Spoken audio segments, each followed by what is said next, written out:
नमस्कार दोस्तों, स्वागत है आपका हमारे YouTube क्लासेस में।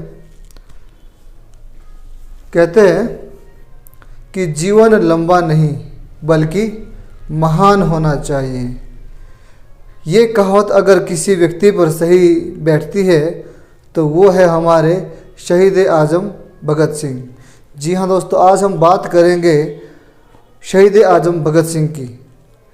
भगत सिंह एक महान विचारक, एक संघर्षित युवा, जिसने बहुत संघर्ष किया अपने छोटे से जीवन काल में और भारत के युवाओं को संगठित करने का बहुत प्रयास किया।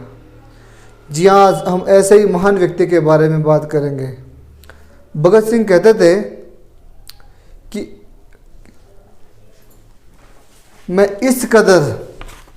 कि मैं इस कदर वाकिफ़ है मेरी कलम मेरी जज्बातों से, कि इस कदर वाकिफ़ है मेरी कलम मेरे जज्बातों से, यदि मैं इश्क भी लिखना चाहूँ तो इनकलाब लिखा जाता है। जी हाँ, भगत सिंह की कहानी के बारे में आज हम पढ़ेंगे।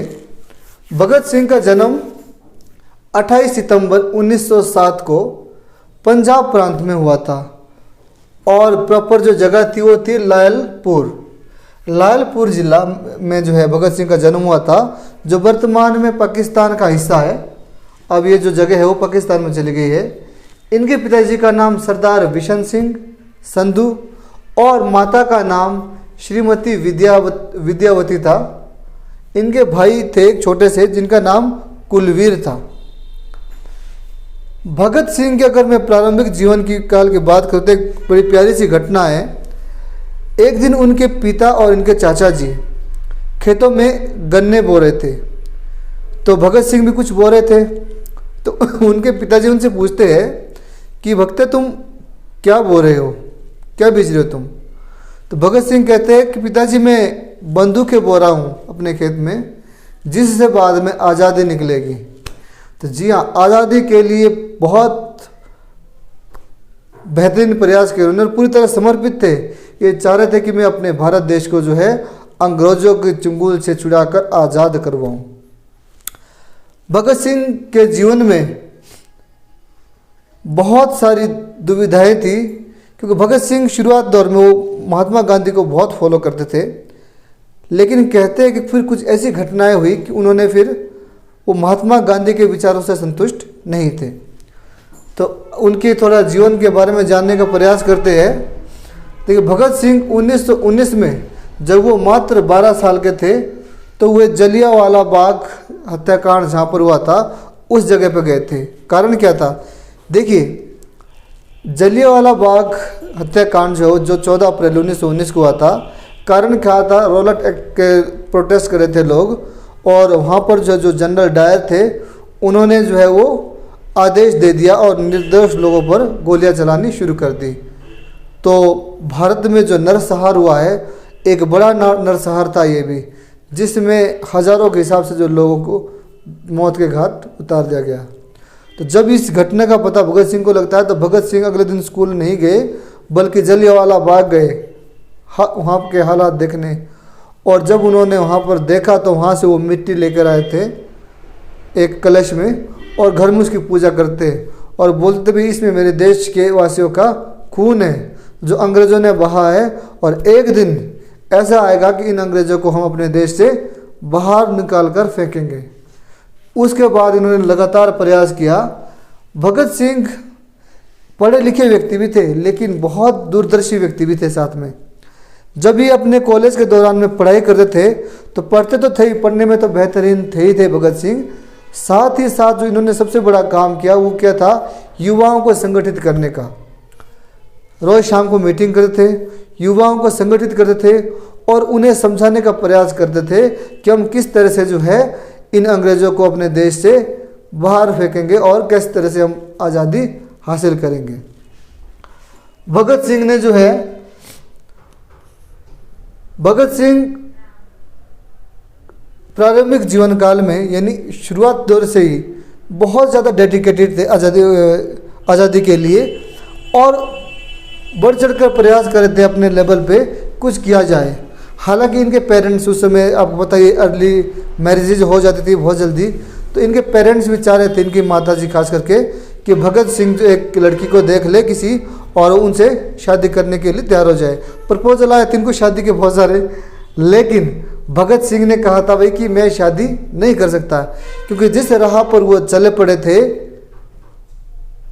उस राह पर उन्हें पता लगता था भाई कभी भी मेरे साथ कुछ भी हो सकता है, यानी मेरा जीवन जो है सुरक्षित नहीं है, तो मैं क्यों किसी और की रिस्पॉन्सिबिलिटी अपने ऊपर लूँ, ये जानते हुए कि मेरा पता नहीं कि मेरा लिए कल हो या ना हो। तो ये क्या करते हैं 16-17 साल की उम्र में ही, जब इन्हें लगता है कि घर से बहुत ज़्यादा प्रेशराइज किया जा रहा है शादी के लिए, तो अपना घर छोड़कर भाग जाते हैं और कानपुर आ जाते हैं। फिर वहाँ पर वो एक संस्था बनाते हैं जिसका नाम है HRA, हिंदुस्तान रिपब्लिकन एसोसिएशन, जो एक नौजवानों की सभा होती है जो संगठित प्रयास करते हैं भारत की आज़ादी के लिए। फिर अपने पिताजी को वो खेद पत्र भी लिखते हैं कि पिताजी मुझे माफ़ करना, मैंने अपना जो जीवन है वो समर्पित कर दिया अपने राष्ट्र को, तो मैं शादी नहीं कर सकता। तो वहाँ से पता चलता है कि भगत सिंह जो है वो आज़ादी के लिए कितने प्रयत्नशील रहे बचपन से लेकर ही। फिर भगत सिंह 1923 में लाहौर के नेशनल कॉलेज में दाखिला लेते हैं, जहाँ पर ये अपने कॉलेज स्टूडेंट साथी को संगठित करने का प्रयास करते हैं। फिर भगत सिंह जो फॉलोअर थे वो करतार सराभा के बहुत बड़े फॉलोअर थे। ये करतार सराभा जी जो ऐसे व्यक्ति थे जिन्होंने भारत में जो गदर पार्टी की स्थापना की थी, यानी गदर पार्टी के संस्थापक थे। और हमेशा जो ये भगत सिंह जो व्यक्ति थे ये थे क्रांतिकारी विचारों वाले व्यक्ति, तो क्रांतिकारियों की बुक्स ये पढ़ते रहते थे, जिसमें शामिल थे कार्ल मार्क्स, लेनिन और लियोन। इनकी जो है ये किताबें पढ़ा करते थे और राजतंत्र के घोर विरोधी थे ये। वो बोलते थे क्या होना चाहिए, लोकतंत्र होना चाहिए, लोकतंत्र के बड़े समर्थक थे ये। राजतंत्र, तानाशाही, इस तरह के शासन तंत्र के बिल्कुल विरुद्ध थे ये भगत सिंह। फिर भगत सिंह ने जो है हिंदुस्तान रिपब्लिकन एसोसिएशन में शामिल हुए, जिसके हेड कौन थे, चंद्रशेखर आज़ाद थे। फिर अक्टूबर 1924 को जो HRA है ये मर्ज हो गया और ये HSRA बन गया, ये यानी हिंदुस्तान सोशलिस्ट रिपब्लिकन एसोसिएशन की स्थापना हुई। और 30 अक्टूबर 1928 को इन्होंने क्या कर दिया, ये पहला ऐसा कांड था उस समय की डेट में जो HSRA द्वारा किया गया था, यानी सैंडर्स की हत्या कर दी इन्होंने।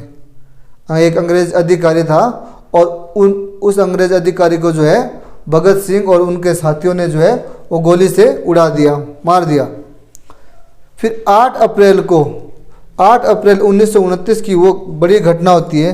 देखिए भगत सिंह क्या चाह रहे थे, तो देश उस समय क्या था, स्लीपिंग मोड में था, आज़ादी का एहसास नहीं था किसी को, सब जकड़े हुए थे अंग्रेजों की गुलामी में, तो लोग संगठित नहीं हो पा रहे थे, हिम्मत नहीं जुटा पा रहे थे। तो भगत सिंह ने एक योजना बनाई कि हमें क्या करना है, अंग्रेजों की जो नेशनल असेंबली होगी उसमें जाकर बम फोड़ देना है, और जो बम फोड़ेगा वो वहीं खड़ा रहेगा, भागेगा नहीं और अपने आप को अरेस्ट करवाएगा। तो भगत सिंह ने जो चाहो खुद शामिल हो इसमें। तो एक भगत सिंह थे, एक इनके साथी थे बीके दत्त, बटुकेश्वर दत्त, ये दोनों गए और इन्होंने जो है अंग्रेजों की नेशनल असेंबली में जो है 8 अप्रैल 1929 को बम फेंक दिया। हालांकि बम फेंकने का उद्देश्य किसी को मारना नहीं था वहाँ पे, क्योंकि वहाँ पे तो बहुत सारे लोग थे, अपने लोग भी थे हमारे। ये सिर्फ वहाँ पे रियलाइजेशन करवाना चाह रहे थे कि युवा जो है वो अंग्रेजी हुकूमत से परेशान है, इसलिए इन्होंने ये बम फेंका था। उसके बाद इनकी गिरफ्तारी होती है और लाहौर षड्यंत्र के कांड के लाहौर षड्यंत्र के लिए इनको गिरफ्तार किया जाता है, भगत सिंह और इनके कुछ अन्य साथियों को, यानी 16 लोगों की गिरफ्तारी होती है और उन्हें जो है जेल में डाल दिया जाता है। फिर जब भगत सिंह जेल में जाते हैं तो जेल की व्यवस्था को देखकर वो हैरान हो जाते हैं। वो देखते हैं कि यहाँ पर जो है वो ड्यूल सिस्टम है, यानी अगर तो कोई अंग्रेज गिल्टी है तो उनके साथ व्यवहार बड़ा अच्छा हो रहा है, लेकिन अगर कोई भारत का व्यक्ति जो है वो जेल में है, कोई पॉलिटिशियन या कोई अन्य लीडर है तो उनके साथ बड़ा बुरा बर्ताव करते हैं, रोटियां फेंक के देते हैं, टॉयलेट्स वगैरह के बहुत बुरे हाल थे, सफाई नहीं थी, उनको पढ़ने लिखने के लिए अखबार न्यूज़पेपर आदि कुछ भी नहीं देता। मतलब अंग्रेजों जो है ना हमारे लोगों के साथ बहुत बुरा बर्ताव करते थे। तो भगत सिंह के मन में आ गया भाई अब तो इसको भी सुधारना है, तो इन्होंने क्या कर दिया, वहाँ पे आंदोलन शुरू कर दिया। और देखो थे तो वो क्रांतिकारी व्यक्ति, लेकिन वहाँ पर जो उन्होंने अहिंसा का प्रयोग किया और भूख हड़ताल कर दी। और कहते हैं कि इन्होंने जो है लगभग 126 दिनों की भूख हड़ताल कर दी थी। फिर भारत तो क्या पूरे विश्व में इनकी चर्चा होने लगी थी। और अंग्रेज़ों ने फिर पहले प्रयास किया भाई कि किस तरह से मान जाए, लेकिन भगत सिंह अड़े रहे और उन्होंने जो है वो भूख हड़ताल की अपने सभी साथियों के साथ। और जितने वो चाह रहे थे जेल में उन्होंने तमाम तरह के परिवर्तन करने में सफल रहे। फिर क्या करते, देखो जेल में तो थे ये, फिर जेल से ये पत्र लिखा करते थे वहाँ से, और अपने पत्र के माध्यम से भी मैसेज करते थे वो अपने साथियों को जो उनके पाठक होते थे, उनको जो फॉलो करते थे। तो फिर उसके बाद हुआ क्या कि जब उन्होंने भूख हड़ताल कर ली तो बहुत सारे लोग अब उनके साथ जुड़ने लगे थे और माहौल अब गर्मा गया था। उसके बाद क्या होता है कि उनको जो है फांसी की सज़ा मुकर्रर होती है, भगत सिंह, सुखदेव और राजगुरु को।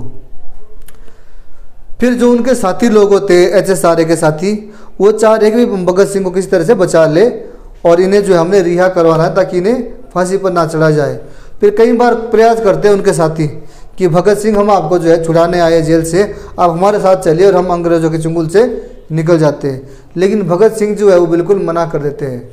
भगत सिंह कहते भाई कि मैं इस तरह से इतना बुज़दिल नहीं हूँ कि मौत के डर से मैं भाग जाऊँगा इनके जेलों से, क्योंकि भगत सिंह जानते थे कि जब तक मैं मरूंगा नहीं इस देश का युवा जागेगा नहीं। उनको लग रहा था कि अगर वो फांसी पर चढ़ जाते हैं तो शायद इस देश के युवाओं के अंदर आक्रोश पैदा हो और लोग जो है अपनी आज़ादी के लिए संघर्ष करना प्रारंभ कर दें।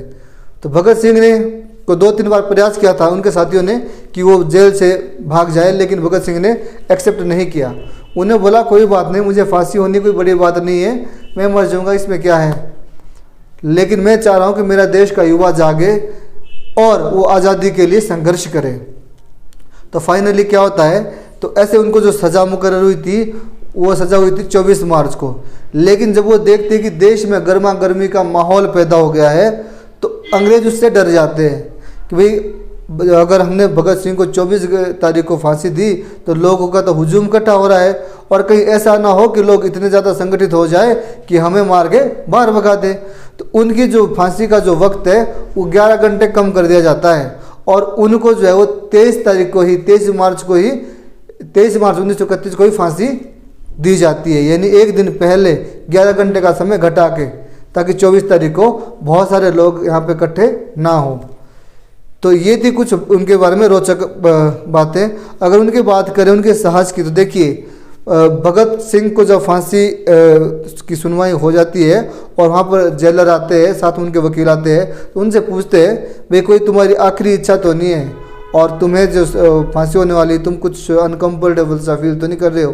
तो भगत सिंह कहते भाई कि मैं बहुत खुश हूँ, एज यूजल, जैसा मैं आगे पीछे खुश रहता हूँ, मुझे फांसी होनी कोई बात नहीं, इसमें बड़ी बात नहीं है।